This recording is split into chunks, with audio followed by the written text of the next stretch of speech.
رحم اللہ من قرأ الفاتحہ.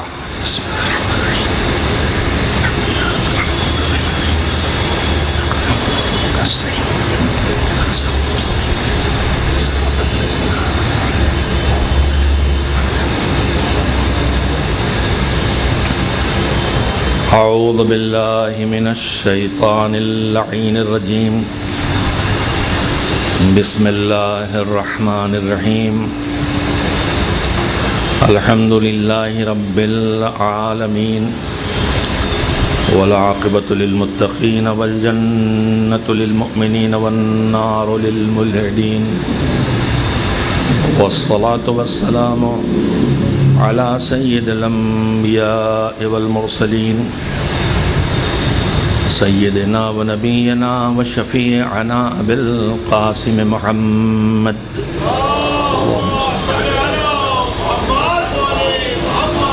و آلہ الطیبین الطاہرین المعصومین المظلومین واللعنۃ الدائمۃ الباقیۃ علی اعدائہم اجمعین من الآن الی یوم الدین.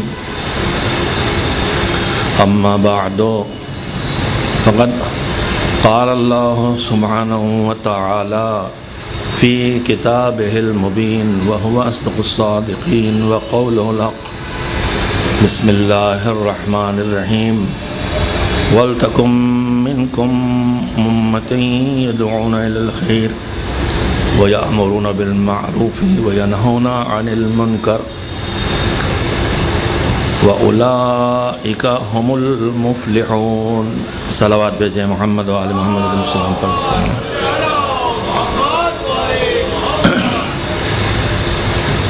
حسین کی عزاداری کیوں،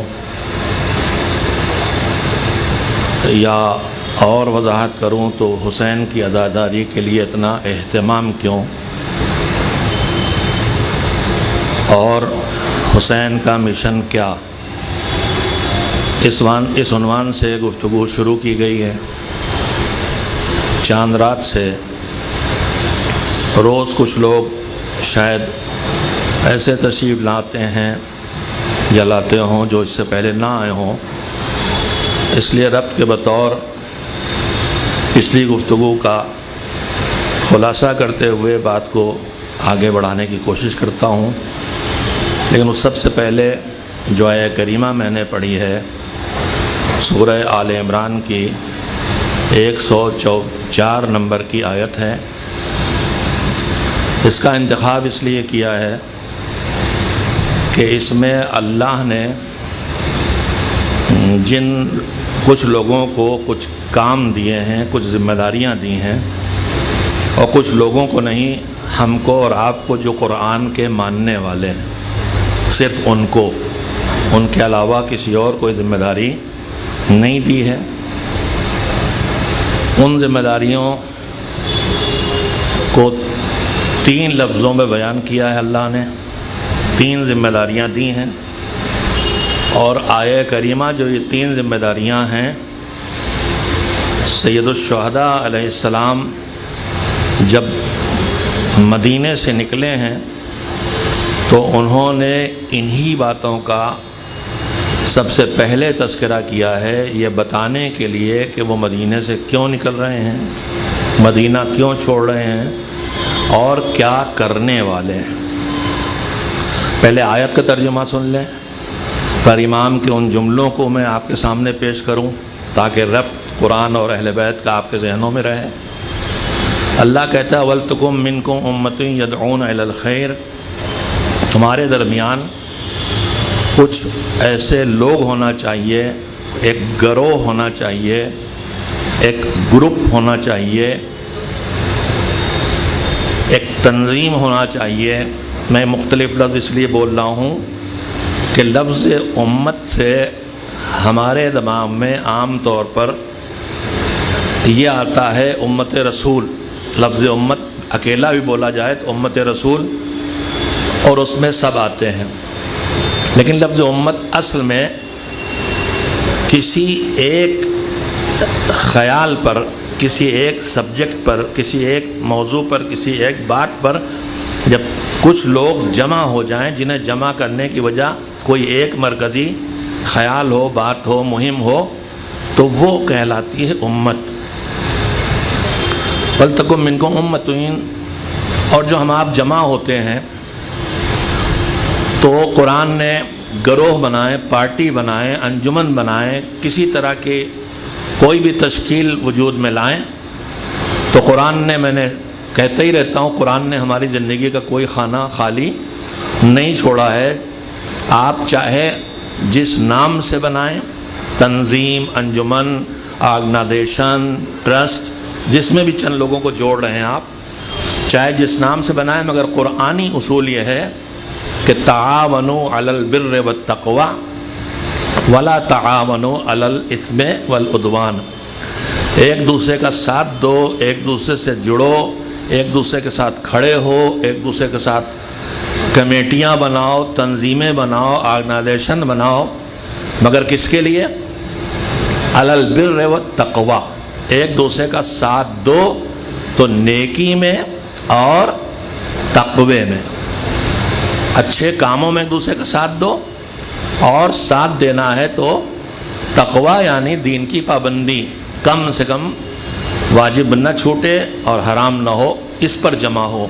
ولا تعاونوا، یہی نہیں بتاتا کہ کہاں جڑو، کوئی گروپ ایسا نہ بناؤ، کوئی گروہ ایسا نہ بناؤ۔ خدا نخواستہ آج ہمارے درمیان نہ جانے پوری دنیا میں کتنے کلب بنے ہوئے ہیں، آپ پر کلب بنائے پابندی نہیں، آپ کلب بنائیے، جتنی طرح سے جن ناموں سے آپ اپنی کمیونٹی کو جوڑ سکتے ہیں وہ بنائیے۔ کھیل کے نام پہ جمع ہو سکتے ہیں، جائز کھیلوں کے لیے بنائیے کلب، آرٹ کے لیے جمع ہو سکتے ہیں، آرٹ کے کاموں کے لیے بنائیے، بڑھاپے کے نام پہ اولڈ پیپل جمع ہو سکتی ہیں وہ بنائیے، لیڈیز کلب بنائیے، مگر ہر جگہ حلال اور حرام ہے، جائز اور ناجائز ہے، یہ خیال رہے۔ خدا نہ کرے بڑھاپے میں بیٹھ کے چلو وہ کھیلیں، تاش کھیلیں، جوا کھیلیں، نہیں، اس کے لیے نہیں ہوگا، شطرنج کھیلیں، اور اس طرح کے نہ جانے کتنے کلب آپ سب جانتے، دنیا دیکھتے رہتے ہیں۔ میں تو کچھ دور سے دیکھ کے، کچھ سن کے، دو چار ایسی باتیں دیکھ لیتا ہوں جو دنیا میں بربادی کی طرف لے جانے کے لیے ڈیزائن کی جاتی ہیں۔ تو تعاونوا علی البر والتقوی ولا تعاونوا علی الاثم والعدوان، اللہ کی گناہ پر ایک دوسرے کا ساتھ دو۔ دیکھیے پھر میں رکتا ہوں، آیت کی تشریح میں کچھ نہ کچھ چیزیں آئیں گی، آتی رہیں گی، قرآن مجید ہے، جب سامنے آئے گا تو کچھ دے کے جائے گا، ایسے نہیں جائے گا۔ جو چیزیں ہم جہاں اللہ کے حکم کی مخالفت کرتے ہیں، ایک مخالفت ہوتی ہے اس احساس کے ساتھ کہ ہم غلط کر رہے ہیں، ایک ہوتی اس احساس کے ساتھ کہ ہم تو کریں گے، غلط ہے تب بھی کریں گے۔ تو دونوں میں فرق کیا ہے؟ اس ملک میں اور دنیا کے ہر ملک میں ایک ہوتا ہے کوئی بھی جرم کر دیا، کسی بھی جرم میں پکڑے گئے تو اس جرم کی ایک سزا ہوتی ہے، لیکن اگر کوئی ملک کے، کنٹری کے کانسٹیٹیوشن ہی سے انکار کرے کہ میں تو اس کلاس کو نہیں مانتا، میں تو سپریم کورٹ کے اس آرڈر کو نہیں مانتا، چلیے سپریم کورٹ آرڈر بھی الگ رکھ دیے، کم سے کم کانسٹیٹیوشن میں اگر کوئی انکار کرے کہ میں تو ہی نہیں مانتا، پریزیڈنٹ آف انڈیا نے کوئی آرڈر پاس کر دیا اور میں نہیں مانتا اسے، آپ اس کے خلاف اس کے لیے آواز اٹھائیں، احتجاج کریں، نہیں مانتا نہیں۔ اگر ملک کے کانسٹیٹیوشن کو نہیں مانتے تو ہے باغی، تو ایک ہے مجرم، ایک ہے باغی، دونوں کا فرق اگر میں آپ کے سامنے رکھ سکا ہوں تو اللہ کی بارگاہ میں نافرمانی کرنے والا، نماز نہ پڑھنے والا، روزہ نہ رکھنے والا، معاذ اللہ شراب پینے والا، اگر اس احساس کے ساتھ ہے کہ مجھ سے غلطی ہو رہی ہے تو وہ مجرم ہے، باغی نہیں ہے۔ لیکن مجرم ہے تو معافی، اور باغی پھر معافی نہیں ہے۔ تو اب اللہ قرآن میں کہتا ہے وَلَا تَعَاوَنُوا عَلَى الْإِثْمِ وَالْعُدْوَانِ، گناہ پر، یعنی جہاں بغاوت کا جذبہ نہیں اور سرکشی پر۔ یزید کیا تھا؟ یزید خالی گنہگار نہیں تھا، یزید عدوان پہ اترا تھا، وہ سرکشی کر رہا تھا۔ تو سرکشی الگ چیز ہے اور گنہگار ہونا الگ چیز ہے۔ اللہ کہتا جڑو تو نیکی پہ جڑو اور تقوی پہ جڑو، اور ہرگز اللہ کے گناہ پہ نہ جڑنا اور اللہ کی سرکشی پہ نہ جڑنا۔ میں ایک کئی بات یاد آتی ہے، میری عادت ہے تقریباً کہ کام کی بات آئے تو کہہ دو۔ یہ ممبر ہے بھی اسی لیے، یہ ممبر ہے اسی لیے دین پہنچانے کے لیے۔ یہاں کوئی مجلس میں آئے تو یہاں سے کچھ لے کے جائے۔ میری جتنی اوقات ہے جو میرے پاس ہے، جو میں حاصل کر سکتا ہوں، وہ یہاں ایمانداری سے پیش کروں۔ بہت سے لوگ ہوں کہیں گے آج مجھے کچھ نہیں ملا، لیکن میری نیت پہنچانے کی ہے۔ اب میں نے پتہ نہیں آپ کے سامنے بات کہی تھی نہیں کہ قرآن کو ایک ہے لفظوں کو بدلنا، اس طرح تحریف لفظی پڑھی تھی نا بات یہاں کہ لفظوں بدل دیا جائے۔ قرآن میں ایسی کوئی تحریف، ایسا کوئی چینج نہیں ہے، لیکن ایک معنوی تحریف ہوتی، اس کے میسج کو بدلنا، اس کے پیغام کو بدلنا، اس کے مفہوم کو بدلنا، تحریف معنوی۔ اسی طرح سے کہیں کہیں اور بھی چیزیں بدلی جاتی ہیں۔ ممبر کبھی کہا جاتا ہے کہ مسائل بیان کرنے کا ممبر یہ نہیں ہے، اس لیے کہ یہ غدیر کا ممبر ہے، یہ فضائل بیان کرنے کا ممبر ہے۔ اس میں کوئی شبہ نہیں کہ فضائل بیان کرنے کا ممبر ہے، مگر دلیل دی جاتی ہے کہ یہ غدیر کا ممبر ہے، یہ مسجد النبی کا ممبر نہیں ہے، وہ مسجد میں رکھا ہے۔ تو میرے عزیزوں، اور دلیل کیا ہے کہ غدیر میں فضائل بیان کیے گئے تھے، غدیر کا ممبر، لہذا یہاں سے فضائل بیان ہو، اور مسجد کے ممبر سے مسائل اور احکام بیان ہو۔ یہ آواز دینے والا یا تو آنکھیں بند کیے ہے یا بے خبر ہے۔ میں آپ سے پوچھتا ہوں، آپ سب مجلس سے سنتے ہیں، حضور صلی اللہ علیہ وآلہ وسلم نہیں، اس بہانے میں نے اگلی صفوں میں گزارش کر کرسیاں بچھوائی تھیں اور چند مومنین نے عنایت کی۔ اب جو حضرات آ رہے ہیں، یہ جو آگے کرسیاں خالی ان پہ بیٹھیں، جو میزبان وہاں کھڑے زحمت کر کے یہاں بھیجیں تاکہ سامنے میرے لوگ بالکل سامنے پڑے، ورنہ سامنے میں تو گیلری سے باتیں کر رہا ہوں، دونوں طرف لوگ سائیڈ میں بیٹھے ہوئے ہیں، تو گفتگو میں کچھ گزارشیں سن لینا چاہیے۔ آپ کو دو ثواب ہیں اس میں، ایک اس حقیر کی بات جو کچے ہی مومن صحیح ہے اس کے دل رکھنے کا ثواب، اور دوسرے وہاں سے اٹھ کے یہاں آنے کا ثواب۔ یہ چند قدم بھی آپ کے حصول علم کی نیت سے ہیں تو فائدہ پہنچانے والے ہیں۔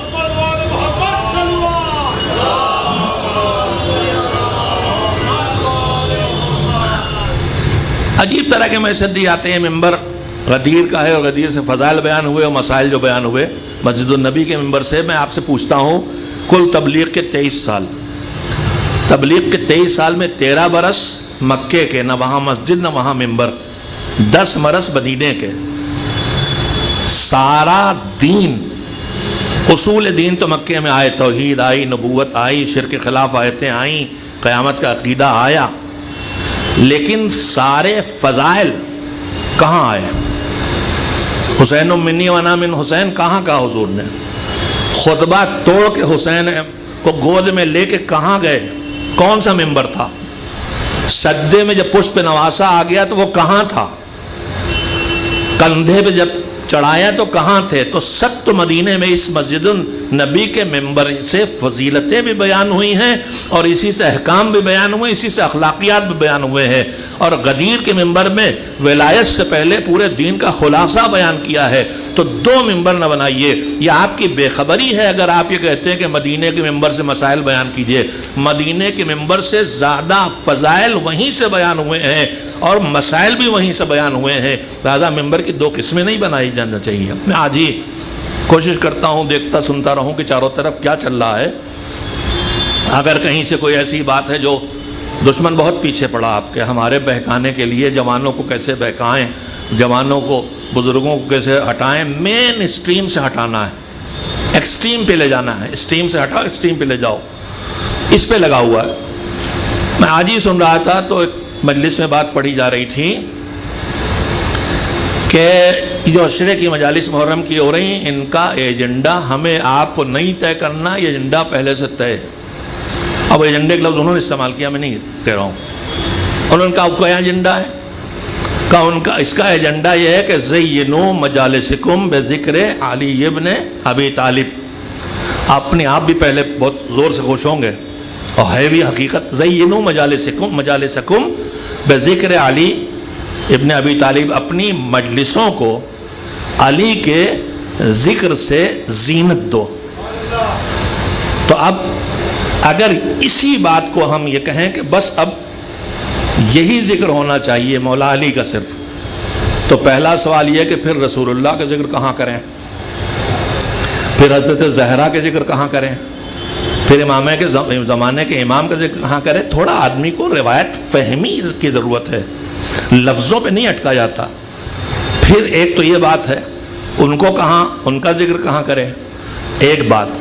دوسری بات یہ ہے کہ زینت دو, اپنی مجلسوں کو زینت دو, یعنی مجلسیں ہیں ان کی زینت ذکر علی ہے, مجلسیں ہیں ان کی زینت ذکر علی ہے. اور وہ کب آئے گا؟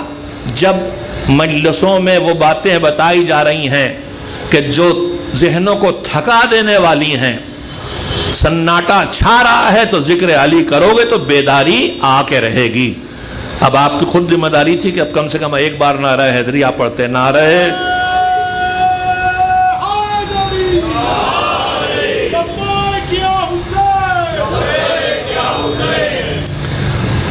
اب میں بات ایجنڈے کی نہیں ہے, میں جو معصومین کے ارشادات ہیں انہی کو پڑھ کے کچھ سیکھتا ہوں اور اسی میں سے کچھ آپ کو پہنچاتا ہوں.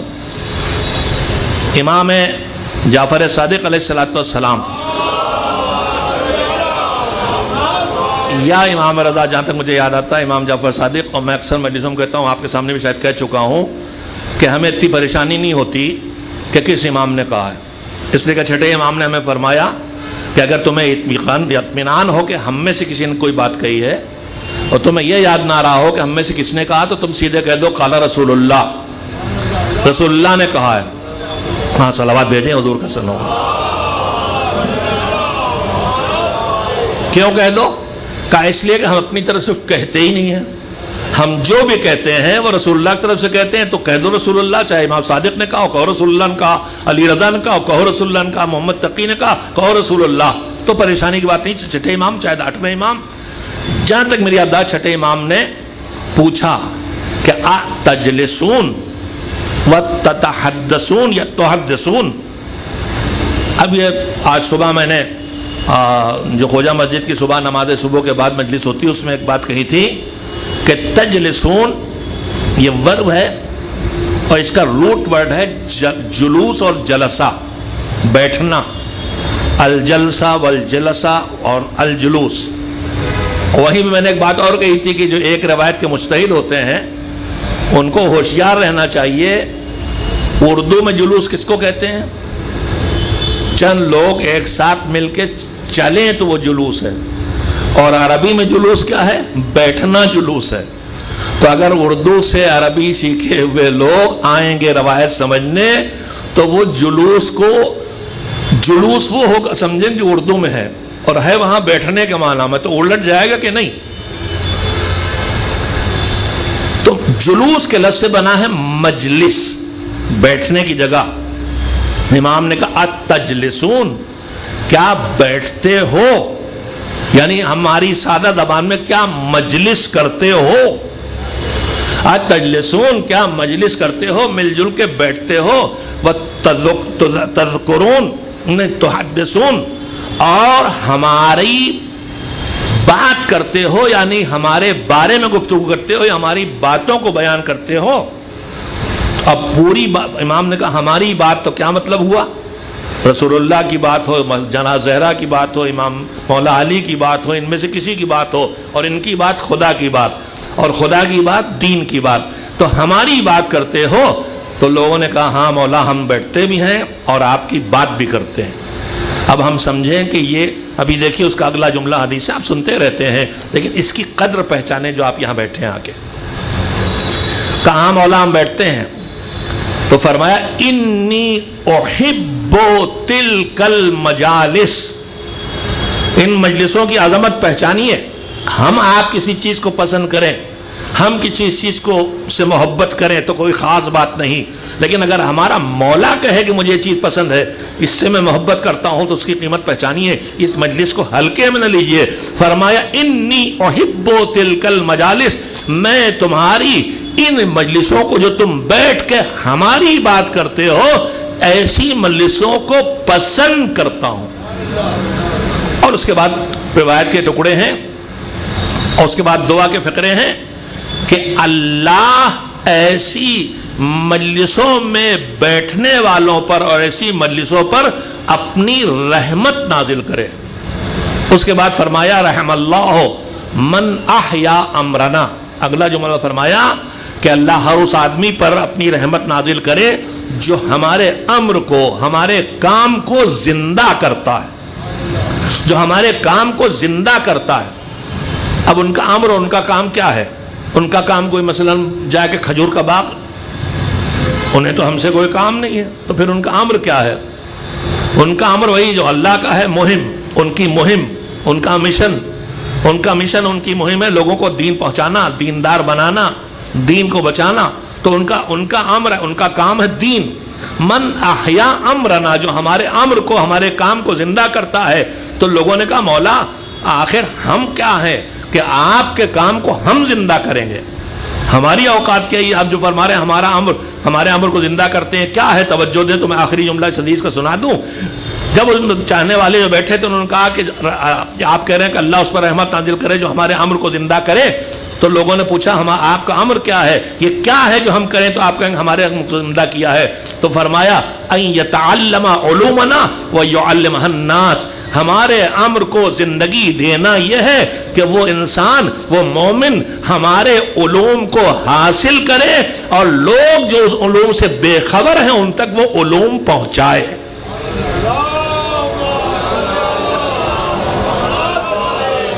اب چلیے مولا علی کا ممبر، اس میں کوئی اشکالی شبہ ہی نہیں ہے، آپ کے نگاہوں کے سامنے ہے کہ بعد رسول جب مولا علی تک نہیں پہنچا ان کا حق اور ممبر کنہیں اوروں پاس چلا گیا، تو حسنین کمسن ہیں، اب وہ آ گئے، انہوں نے کہا کہ اتریے ہمارے باپ کے ممبر سے، ہمارے باپ کے ممبر سے اتریے۔ ان کی خاموشی اور ان کا کہنا کہ ٹھیک کہہ رہے ہو، وہ بتا رہا ہے کہ وہ بھی مانتے تھے ممبر علی کا ہے۔ تو اب ممبر کاہے کا ہے؟ احیاء امر کے لیے، زندہ مجلس میں ممبر رکھا ہے تو کاہے کا ہونا چاہیے؟ ان تعلم علومنا یتعلم علومنا ویعلمها الناس، اللہ ہمارے علوم کو، علوم آل محمد یعنی قرآن، تفسیر، حدیث، سیرت، اخلاق، احکام، سب اہل بیت کے لیے علوم ہیں، کسی اور کے سے ہم کو نہیں ملے، سب ان سے ملے۔ مولا علی نے شروع کیا، اور پھر ممبر اگر علی کا ہے تو باب مدینۃ العلم ہے علی، علم کے دروازے کا، علم کے شہر کا دروازہ علی ہے، تو ان کے ممبر سے بھی علم ہی تو بٹنا چاہیے۔ ایک صلوات بھیجیں محمد و آل محمد پر۔ تو میں تو یہی دعا کرتے آتا ہوں، اور ہر ممبر پہ آنے والے یہی دعا کرنا چاہیے، پروردگار میں جا رہا ہوں، اتنے لوگوں کے وقت میرے ہاتھ میں آ رہا، مجھے کل اس کا حساب دینا ہے، اپنے 1 گھنٹے کا تو دے نہیں دینا، اپنی زندگی جن چیزوں کا حساب ہونے والا، اس میں پیسہ ہے، اس میں جوانی ہے، اس میں وقت ہے، ہم وقت جو ضائع کرتے ہیں اس سب کا حساب دینا پڑے گا۔ جو وقت کی پابندی ہم نہیں کرتے مجلسوں میں، الحمدللہ وقت کی پابندی کے ساتھ مجلسیں ہو رہی، لیکن ہمارے ہاں ایک رواج ہو گیا ہے کہ 9 بجے کے اعلان تو 10 بجے شروع ہوگی۔ اب بیٹھے انتظار کر رہے ہیں، جو آ گیا وہ بیچارہ وقت برباد کر رہا۔ جو ہم نے ابھی 30-40 میں نے شاید آپ کی خدمت میں عرض کیا تھا کہ محرم کی آمد پر محرم کی تیاری کے نام سے 3 نشستیں ٹیبل ٹاک کی رکھی تھیں، تقریباً 100 سے زیادہ علماء فاضل دانشوروں کو جمع کیا تھا، اور وہ سب ہم نے وہ آن لائن رکھا تھا، اور ابھی اس کا ریکارڈنگ بھی ہم تنزیل المکاتب یوٹیوب پر موجود ہے، آپ ضرور سنیں اسے، پوری قوم سے عرض کر رہا ہوں۔ اس میں ایک اپیل ہم نے یہ کی ہے کہ ہم وقت کی پابندی کریں۔ مجلس کتنی دیر کی ہے؟ 20 منٹ کی پیشخوانی، 15 منٹ کی پیشخوانی، 1 گھنٹے کی تقریر، 10-15 منٹ کا نوحہ، اور سب ملا کے 2 گھنٹے۔ ہمارے یہاں 4-4، 5-5، 6-6 گھنٹے ایک مجلس میں لگ جاتے ہیں، اور استولانی کرنے کا نتیجہ یہ ہے کہ جس کے پاس وقت نہیں ہے وہ دھیرے دھیرے محروم ہوا جا رہا ہے۔ میں ایک سیدھی سی بات یہیں پہ کہہ دیتا ہوں جو کہتا رہتا ہوں، ہم اپنی طرف سے بڑھائیں نہیں۔ نماز میں اللہ نے واجبات رکھے ہیں، ان کو ادا کرنا، مستحبات میں تصریح حضرت زہرا ہے جو بہت کم وقت لیتی، کچھ چھوٹی چھوٹی دعائیں ہیں۔ اب ہمارے ہاں پھر کھڑے ہو زیارت پڑھو جاؤ، سجدہ شکر زیارت پڑھو جاؤ، اب اٹھ کے مصافحہ اور پھر دعا اور پھر فاتحہ اور پھر نہ جانے کیا کیا جو سب ہو چکا ہے پہلے۔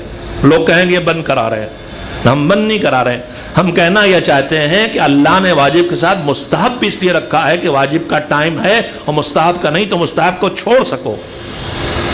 اب مستحب کے ساتھ اگر ہم نے اپنی عادتیں بھی شامل کر لیں جو رسم و رواج ہیں، میں کسی دن اس پہ بات کروں گا انشاءاللہ، وعدے بہت کر رہا ہوں، نہیں جانے کتنے پورے ہوں گے، تو میرے عزیزوں رسموں کو اور ہم نے بڑھا لیا تو اور لمبا کر دیا، مسجدوں کی نمازوں کی لمبی لمبی دعائیں۔ اب وہ جو آدھے گھنٹے چھٹی لے کے آیا ہے، دکان بند کر کے آیا ہے، وہ کہتا بھائی وہاں جائیں گے 1.5 گھنٹے کے لیے پھنس جائیں گے، جانا ہی نہیں۔ تو یہ جو ہم بلا ضرورت طولانی کرتے جا رہے ہیں، اس کو کنٹرول ہونا چاہیے، وقت کی پابندی ہونا چاہیے۔ ایک صلوات اور بھیج دیں محمد و آل محمد علیہ السلام پر۔ میں وہاں سے جہاں سے آیا ہوں وہیں واپس چلتا ہوں، اور میں نے بات یہاں تک پہنچائی تھی کہ بغاوت نہیں ہونا چاہیے، جرم ہوتا ہے ہوگا، اس پہ شرمندگی ہونا چاہیے، احساس جرم باقی رہے گا تو کسی نہ کسی دن یہ احساس جرم اللہ کی بارگاہ میں لا کے توبہ کرا دے گا۔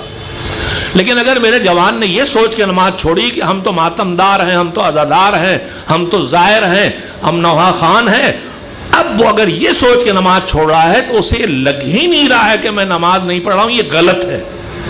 ایسے میسیجز دیے جا رہے ہیں کہ ہم عبادت اللہ کی عبادت کے لیے نہیں پیدا ہوئے، ہم تو حضرت زہرا کی دعا ہیں ان کے فرزند پر رونے کے لیے پیدا ہوئے۔ دعائیں پڑھا جاتا ہے باقاعدہ، یہ سب کچھ سب میسیجز سے دی جا رہے ہیں ہمارے جوانوں کے سامنے۔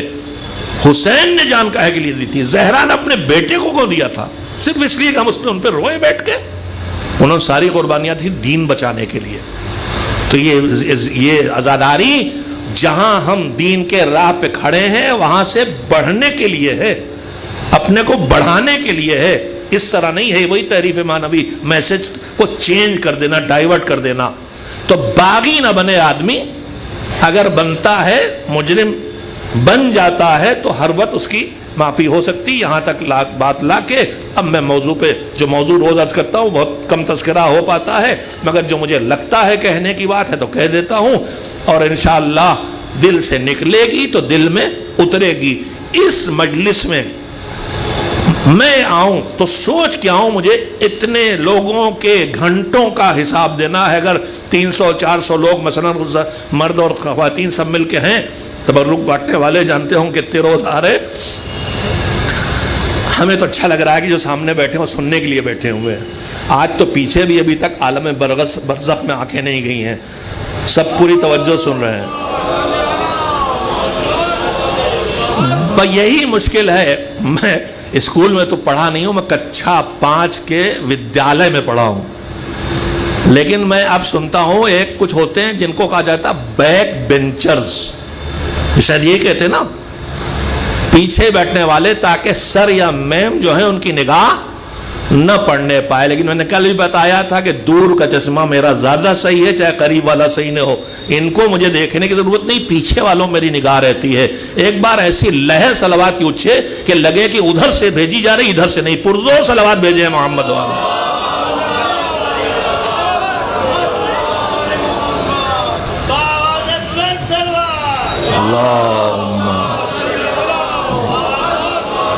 یہاں سے آنے والا جائے انتعلما علومنا کہہ رہے ہیں، یہاں سے آنے والا جائے تو یا تو علم لے کے جائے، معرفت لے کے جائے، معرفت خدا لے کے جائے، معرفت معصومین لے کے جائے، فضائل معصومین لے کے جائے، ہدایت کے پیغام لے کے جائے، کوئی اخلاق کی بات لے کے جائے، کوئی عمل سیکھ کے جائے، کسی گناہ سے بچنے کا جذبہ لے کے جائے، جنت پانے کا شوق لے کے جائے، جہنم سے بچنے کا حوصلہ لے کے جائے، اپنے جذبات کو قربان کرنے کا جذبہ لے کے جائے، اللہ کی راہ میں جو نعمتیں ملی ہیں ضرورت پڑے تو ان کو دینے کا جذبہ لے کے جائے، تو یہاں سے کچھ تو لے کے جائے۔ اگر ایسا نہ ہو کہ جب باہر نکلے تو پوچھا جائے کہ مجلس تو بہت عمدہ پڑھی، بڑی شاندار پڑھی، بہت نعرے لگے، کہا کیا پڑھا؟ کہا یہ تو نہیں معلوم۔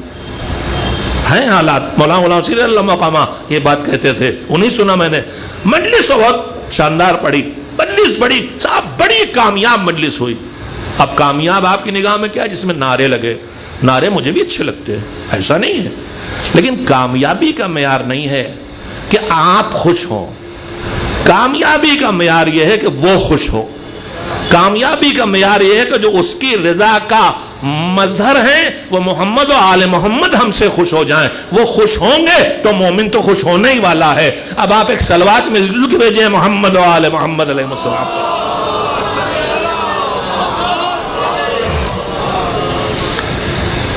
کچھ تو لے کے جائے آدمی یہاں سے. اب اس کے بعد آ جائیے، میرے موضوع کے 2 پارٹ چل رہے تھے. ایک حسین کی عزاداری کیوں.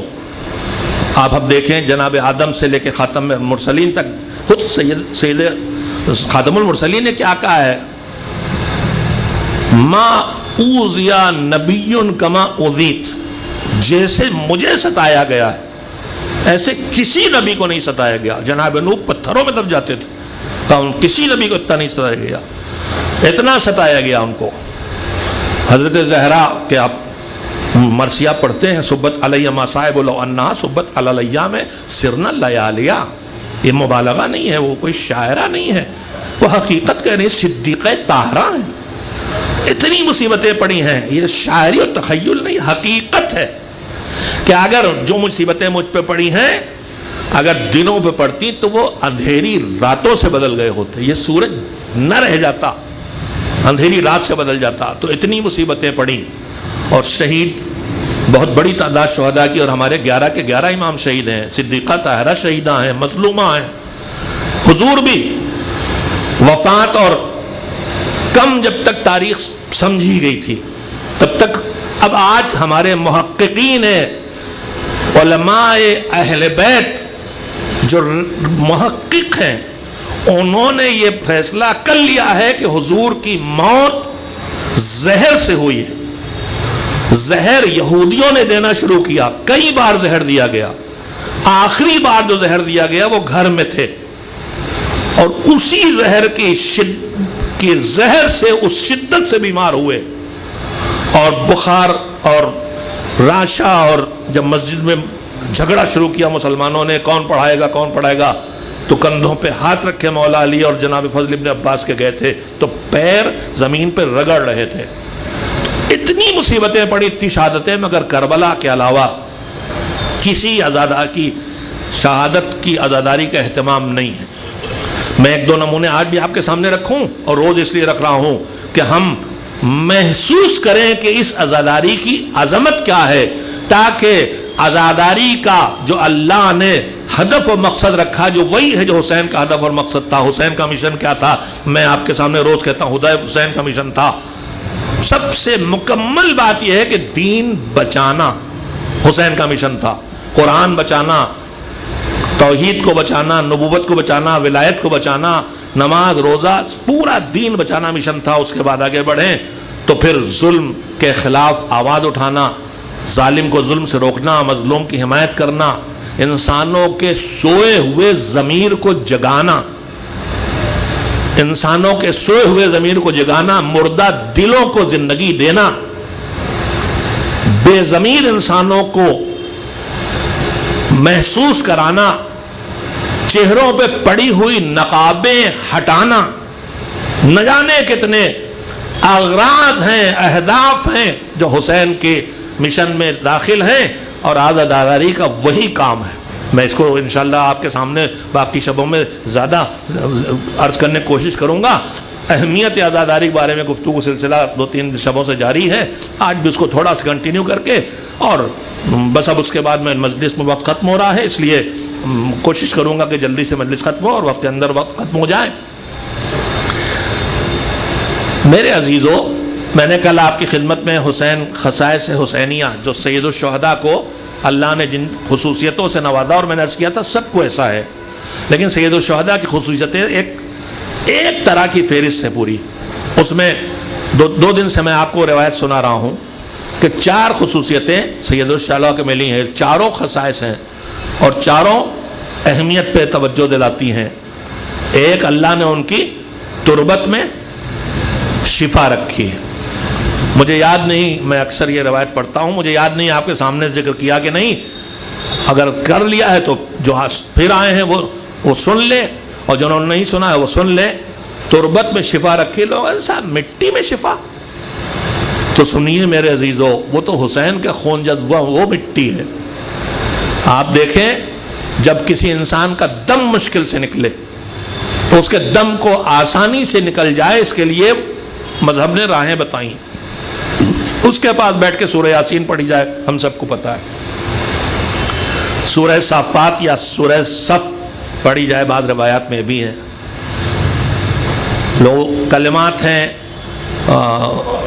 کلمات فرج، لا الہ الا اللہ الہ الحلیم الکریم، جو قنوت والی دعا سے ملتے جلتے، وہ پڑھے جائیں۔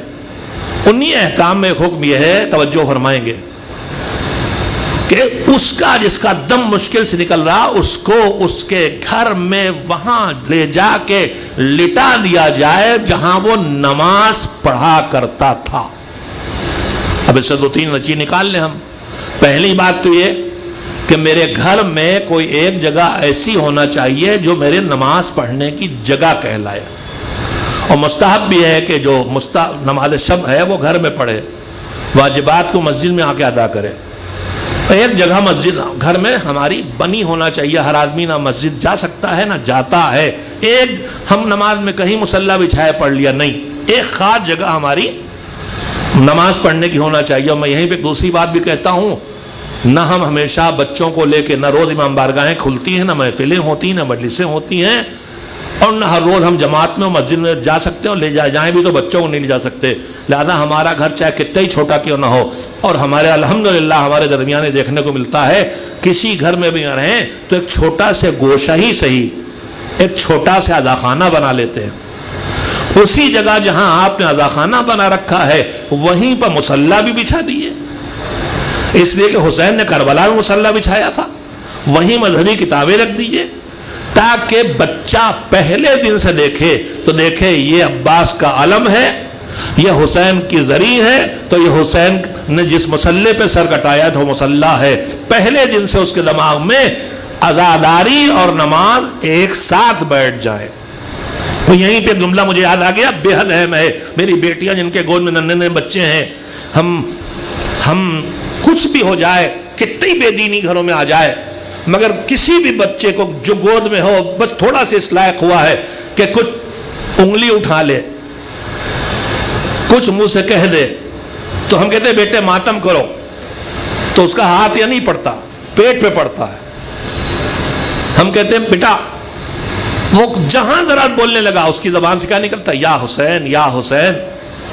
تو زبان سے یا حسین یا حسین یا علی، اور ہاتھ پیٹ پہ جا رہا ماتم کے لیے، سینے پہ جا رہا ماتم کے لیے۔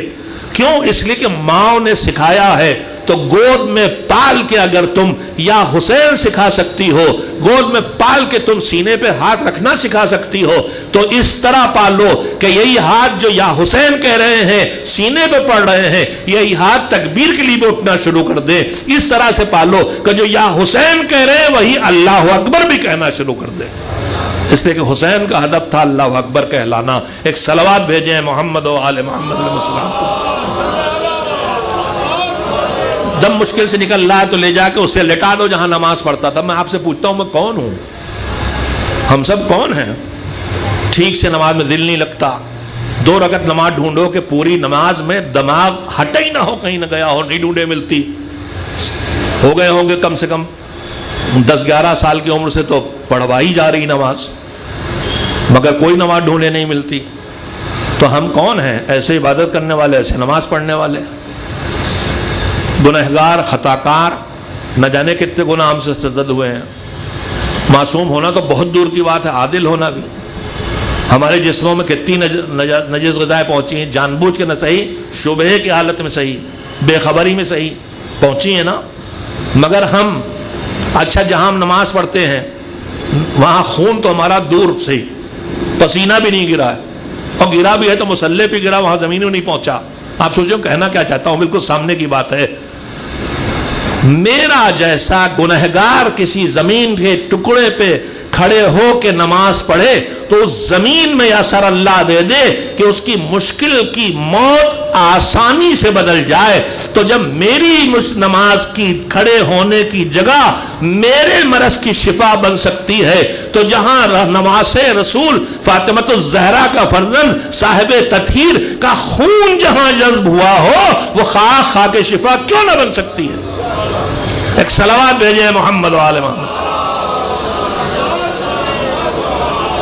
تو ایک خصوصیت یہ ہے کہ اللہ نے ان کی تربت میں شفا رکھی ہے۔ دوسری خصوصیت میں آپ کے سامنے بیان کر چکا کہ جب کوئی آپ دنیا کا کوئی اچھا کام کریں، بس جلدی سے یاد دلا رہا ہوں جو آئے ہیں، کہ کوئی اچھا کام کریں، آپ کا اتنا وقت گیا، ہم 70 سال لے کے آئے ہیں تو 70 سال میں 1 گھنٹہ 1.5 گھنٹے میرے آپ کے سب کے گئے، بہت اچھا واپس ملے گا، مگر گئے۔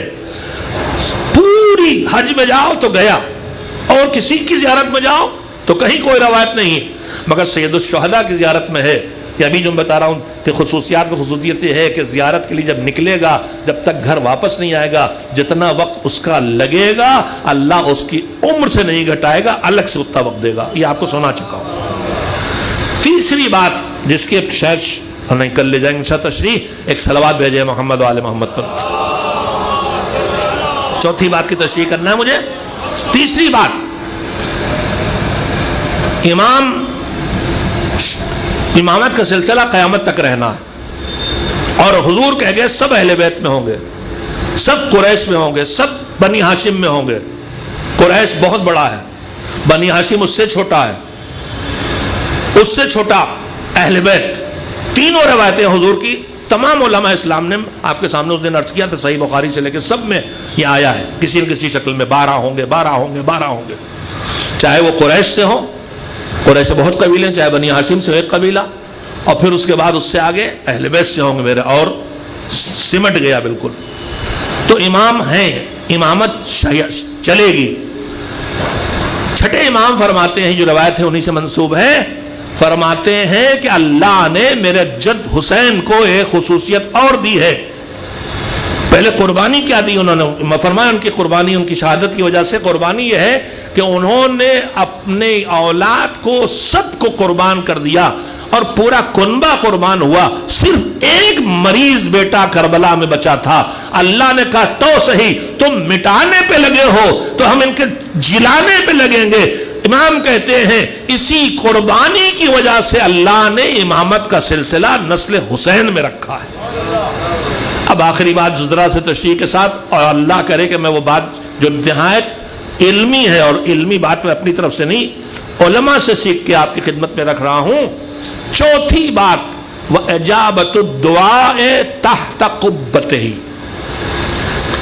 ان کی قبر پر بنے قبے گنبد کے نیچے جو دعا کی جائے گی وہ قبول ہوگی۔ فوراً دماغ سوچتا ہے کہ کیا حضور کے قبر پہ جا کے، مولا علی کی قبر پہ جا کے، حضرت ابوالفضل عباس کی قبر پہ جا کے، امام رضا جتنے روزے ہیں ان پہ جائیں دعا قبول نہیں ہوگی؟ یہ کیا سوال رہے ہیں؟ میری ذہن میں زمانے تک یہ سوال رہا اور میں اس کا جواب نہ ڈھونڈ سکا، لیکن فارسی کے ایک مسئلہ اردو میں کہتے ہیں جویندہ یا بندہ، جو ڈھونڈتا ہے وہ پا لیتا ہے۔ اور ایک بات اپنے بچوں سے کہہ دوں، کبھی کبھی کوئی ایک پتہ نہیں ہم لوگ کیوں اتنے خطرناک سمجھے جاتے ہیں کہ ہمارے قریب نہیں آتے۔ یہ ہماری بہت بڑی کمزوری ہے کہ ہم جوانوں کے اپنے قریب نہیں لا پائے، اور میں یہیں سے اعلان کرتا ہوں، دیکھنے میں چاہے میری 30 قتل جتنی خطرناک ہو، لیکن آپ آئیں، ڈسکس کریں، بیٹھیں، پوچھیں، اور نہ شرمائیں کہ یہ مولانا سوچیں گے اتنی چھوٹی سی بات اسے نہیں معلوم۔ پوچھنے کے بارے میں رسول اکرم حضرت محمد مصطفیٰ صلی اللہ علیہ وسلم نے فرمایا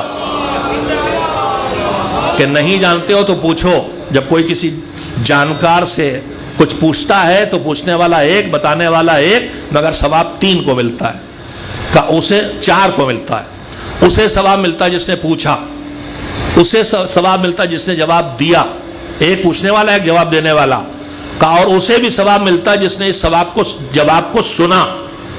3 ہو گئے نا، اب کون بچا؟ سوچئے ذرا دیر۔ چوتھا کون؟ پوچھنے والے کو ثواب، بتانے والے کو ثواب، سننے والے کو ثواب۔ چوتھا کیا ہے؟ فرمایا اور اسے بھی ثواب ملتا ہے جو اس پوچھنے اور بتانے اور سوال و جواب کے ماحول کو پسند کرے۔ اب اس سے زیادہ کیا چاہیے ہم کو؟ لہذا پوچھئے، پوچھنے والے کی ڈیوٹی پوچھنا ہے، اور جو بتانے کے لیے کھڑا ہوا ہے اس کی ڈیوٹی ہے آتا ہے تو بتاؤ، اور نہیں آتا ہے تو غلط مت بتاؤ، کہہ دو مجھے نہیں آتا، اور میں پڑھ کے بتاؤں گا، میں پوچھ کے بتاؤں گا۔ یہ میرے بس کا نہیں ہے، کسی بڑے عالم سے پوچھو، مرجع سے پوچھو، فقیہ سے پوچھو۔ شہید مطہرین آیت اللہ العظمہ بروجردی جو بہت بڑے اپنے زمانے کے اکلوتا مرجع تھے، بہت بڑے مراجع میں محسن الحکیم شہید رحمت آقا محسن الحکیم سے بھی بزرگ مراجع میں شمار ہوتا تھا ان کا اپنے دور میں۔ آقا مطہری کے استاد تھے، وہ کہتے ہیں ہمارے استاد وہاں درس حوضے میں جو ہوتا ہے، روضوں میں بھی ہوتا، ہر جگہ آتے مومنین، تو مومنین ہی بیٹھ جاتے تھے۔ بڑا مجمع مومنین کا ہوتا تھا، جو شاگرد نہیں مگر ہمارے شوق اور ثواب کے بیٹھے ہوئے، تو اگر کوئی ان سے سوال کرتا تھا، وہ عالم غیب تو نہیں تھے، وہ تھے تو فقیہ اور مجتہد، معصوم تو ہے نہیں، علم غیب تو ہے نہیں کہ ہر چیز جواب دے، سلونیم قبل ان تفقدونی کہنے کے لائق مولا علی کے علاوہ ہے کون؟ ائمہ کر سکتے تھے، مگر ائمہ نے بھی جملے نہیں کہے، بہت سی چیزیں اپنے بابا دادا کے لیے رکھی۔ امیر المومنین سارے امام تھے، مگر سارے ائمہ نے کہا امیر المومنین کا لقب ہمارے دادا کے لیے اور کسی کے لیے نہیں۔ سلونی کے علاوہ مولا علی نے کیا، نہ کوئی بھی کر سکتا تھا۔ تو جب ان سے پوچھا جاتا تھا اور وہ نہیں جانتے تھے تو ہم ایسے چپکے کہیں گے نا، وہ بآواز بلند 3 مرتبہ اس بروجرد خاص علاقہ اس کے لہجے میں کہتے تھے، نہ دانم نہ دانم نہ دانم، مجھے نہیں معلوم اس سوال کا جواب، مجھے نہیں پتا اس سوال کا جواب، مجھے نہیں معلوم تو نہیں آتا ہے، تو نہیں کہہ دیجئے نہیں جانتا، تو کوئی توہین نہیں ہوگی، اور غلط بتا دیا تو یہ غلط سیکھ کے جائے گا، کہاں تک غلط بات پہنچے گی، جہاں تک غلطی ہوتی جائے گی اس کو گمراہ کرنے کی ذمہ داری میری بنتی جائے گی۔ یہ میں اپنے بھائیوں سے کہہ رہا ہوں جنہیں مولانا صاحب سمجھا جاتا ہے، چاہے وہ میرے جیسے امامے والے ہوں، چاہے ٹوپی والے ہوں، یا ہم آپ کوئی بھی ہوں، جب تک صحیح بات معلوم نہ ہو، ہم بھی بہت جلدی کوئی پوچھے کسی عالم سے، اس سے پہلے کوئی آس پاس بیٹھا ہوا جواب دے دیتا ہے۔ تو یہ بہرحال یہ سب ماحول پوچھنا جب بتانا اچھا ہے تو پوچھنا چاہیے۔ ایک صلوات بھیجے محمد و آل محمد پر۔ تو کیا کہیں اور دعا قبول نہیں ہوتی؟ اچھا کہیں نہ جائیں، اللہ کہتے ادعونی استجب لکم، ڈرائیونگ کرتے ہوئے سیٹ پہ دعا کر لو، دکان کی کاؤنٹر بیٹھے ہو ایک دم سے آیا خیال مانگ لو، کہیں بھی مانگ لو، ہم کوئی شک نہیں فلاں جگہ، وہ دعا کے قبول ہونے کے بہتر حالات ہیں جو بتائے جا رہے ہیں، کہ رات کے سناٹے میں دعا کرو، نزول رحمت کے وقت دعا کرو، دسترخوان پہ دعا کرو، نہ جانے کتنی جگہ ہے، رحمت بہانے ڈھونڈتی ہے، رحمت بہانے ڈھونڈتی ہے، مگر ہر جگہ دعا کر سکتے ہیں، کہیں قبول نہیں ہوگی خالی تحتا قبۃ الحسین۔ تو میرے عزیزو، تھوڑی سی علمی سی بات ہے، اللہ کرے کہ میں پہنچا سکوں۔ ہمارے درمیان ایک چیز کہلاتی ہے مقدر میں لکھا تھا، مقدر میں لکھا تھا۔ اب میں شاید وقت نہیں سمیٹ پاؤں گا، لہذا میں اس بات کو پھر روکتا ہوں، اور آپ آ ہی رہے آئیں گے۔ اب میں سیدھے کربلا آپ کو لے چلوں، حسین کے نام پر۔ مقصد حسین، حسین کا مشن کیا ہے؟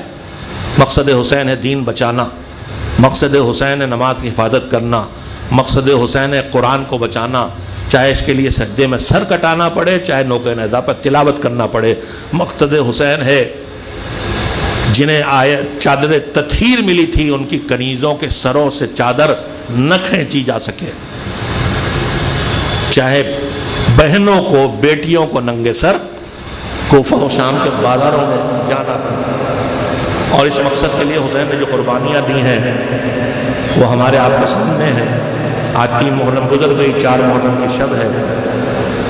شہادتوں کے بیان میں نے پہلے بھی عرض کیا، 7 محرم سے تقریباً بالکل پورے ہندوستان میں 7 محرم جناب قاسم کی شہادت تذکرہ مخصوص ہے، 8 محرم حضرت ابوالفضل، 9 محرم حضرت علی اکبر اور شب عاشور اور عاشور کے دن۔ اس سے پہلے اصحاب کا تذکرہ ہوتا ہے۔ اصحاب میں نے کل جناب حر کا تذکرہ کیا، قربانیاں بہت ہیں۔ جناب وہب جیسا نمونہ جو جوانی کی عمر میں نئی شادی میں آگے اور شہید ہو گئے۔ جناب مسلم ابن اسجہ ہیں جو انتہائی بڑھاپے میں اتنے بوڑھے ہیں کہ پیشانی پہ کھال آنکھوں پہ لٹک آئی ہے، پیشانی پر کھال رومال سے باندھ کے اور کمر میں پٹکا باندھ کے نماز پڑھی، جنگ کی ہے۔ مگر ایک فرق ہے، سارے شہداء میں، سارے انصار حسین میں اور حسین کے بچپن کے دوست حبیب ابن مظاہر نے، بچپن کے چاہنے والے اور دوست۔ حبیب ابن مظاہر امام حسین علیہ السلام سے کم از کم 10 سال بڑے یا اور زیادہ ہو سکتے ہیں، مگر جتنے شہید کربلا میں ہیں حسین نے یہ تو کہا جاؤ چلے جاؤ، جاؤ چلے جاؤ، جاؤ چلے جاؤ، اور لوگ جاتے بھی رہے، لیکن کسی کو حسین نے خط لکھ کے نہیں بلایا۔ جناب زہیر بن القین کو بلایا، وہاب آئے ہیں خود، لیکن خط لکھ کے جسے بلایا ہے، اور وہ بھی ایسی خطرناک جگہ سے جہاں سے نکلنا مشکل تھا، وہ جناب حبیب ابن مظاہر ہیں۔ اور جو خط ہے وہ روایت میں موجود ہے کہ فرزند علی، فرزند رسول حسین کی جانب سے اس انسان کے نام جو فقیہ ہے، جو دین کی سمجھ رکھتا ہے، دین کو پوری طرح سے سمجھتا ہے، اور پھر ان کے صفات ہے کہ تم بڑے خاندان کے ہو، تمہیں پتہ ہے کہ تمہارا دوست مشکلات کا شکار ہے، آؤ اپنے دوست کی مدد کے لیے۔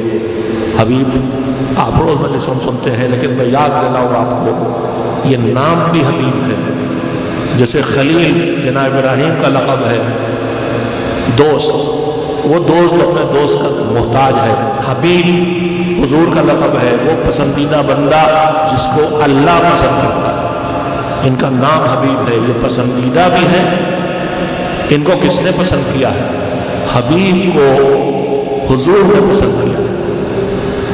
روایت کہتی ہے کہ امام حسین چھوٹے ہیں، 3-4 سال کی عمر میں، سن 4 ہجری میں پیدا ہوئے، سن 11 کی ابتداء میں پیغمبر شہید ہوئے، 6 سال زیادہ، اور حضور کی زندگی کا واقعہ ہے 4 سال 5 سال 6 سال کے جو حسین ہیں کم سنی آگے چل رہے ہیں، اور پیچھے ایک 10-11 سال کا بچہ پیچھے چل رہا ہے، اور کم سن حسین جہاں پہ قدم رکھتے ہیں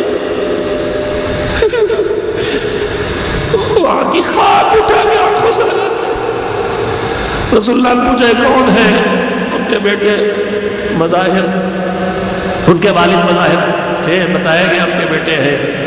حضور نے پیار کیا، دعا کی۔ یہ رشتہ حسین کا بچپن سے قائم ہے، اور حسین بش کے شیدائی ہیں۔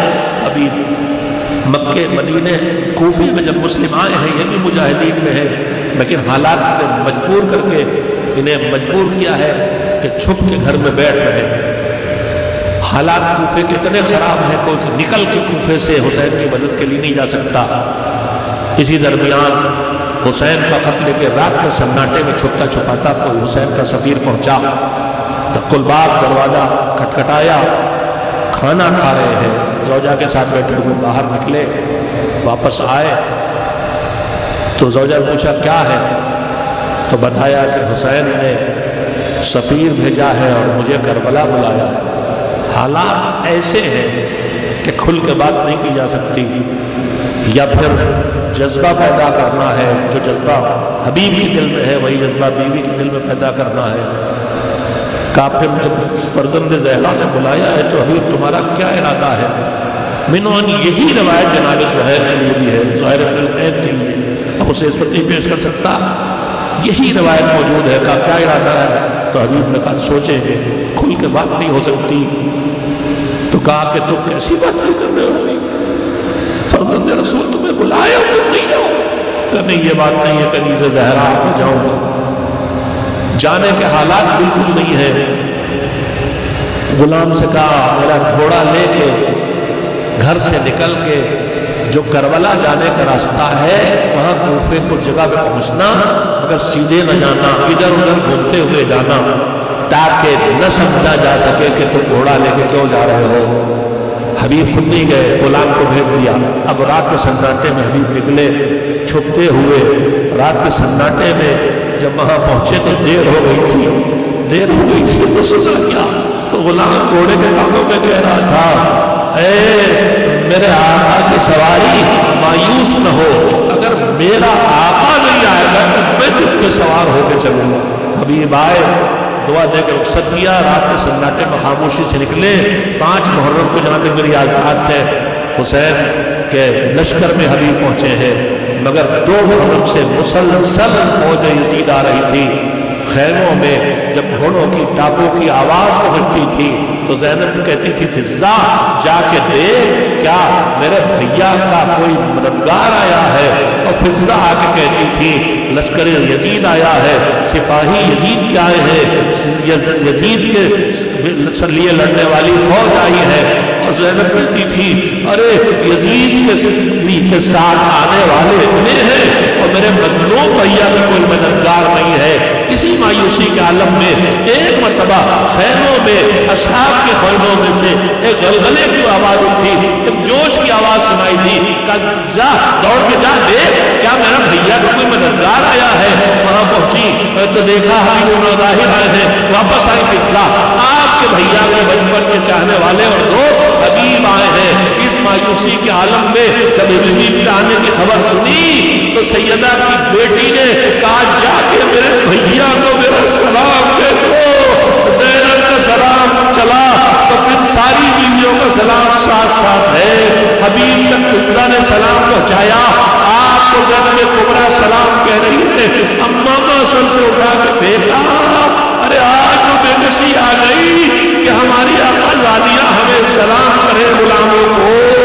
ارے حبیب دل کے تسلی بن گئے۔ شب عاشور آئی، حسین نے امتحان لیا، جنگ کا فیصلہ ہوا، اصحاب نہ گئے، رات کا سناٹا بڑھا، بہن کے خیمے میں آئے، بہن کے سر سے پیر تک دیکھا، بھیا کیا رہا کل کیا حالات ہے؟ کہا بہن کل جنگ کا طے ہے۔ کہا بھیا تمہارے ساتھی بہت تھوڑے سے ہیں، انہیں آزما لیا ہے کہ نہیں؟ پہرا دینے کے لیے حبیب قریب کھڑے تھے، سنا بہن پوچھ رہی ہے آقا سے کہ بھیا آزما لیا کہ نہیں؟ خیموں میں آئے انصار کے، چلو چلو علی کی بیٹی کے دل کو تسلی دینا ہے۔ اصحاب سارے جمع ہو گئے، سب نے آواز دی اے ہماری شہزادی اگر آپ کہیں تو ابھی ہم سرکار کے آپ قدموں میں رکھ دے۔ زینب نے دعا دے کے رخصت کر دیا، جب تک کہ انصار رہے خیموں تک ایک تیر نہ آنے دیا، مگر اس کے بعد وہ وقت بھی تھا کہ ننگے سر لینا مقتل میں لاشوں کے درمیان سے گزاری جا رہی تھی اور غیرتدار سر کٹا کے سو رہے تھے۔ کوئی نہ کہا کہ چادر لا کے زینب کے سر پہ ڈال دیتا۔ واہ مظلومہ واہ حسینہ واہ مصیبتہ وسيعلم الذين ظلموا أي منقلب ينقلبون ألا لعنة الله على القوم الظالمين اللهم تقبل منا إنك أنت السميع العليم مات بحسين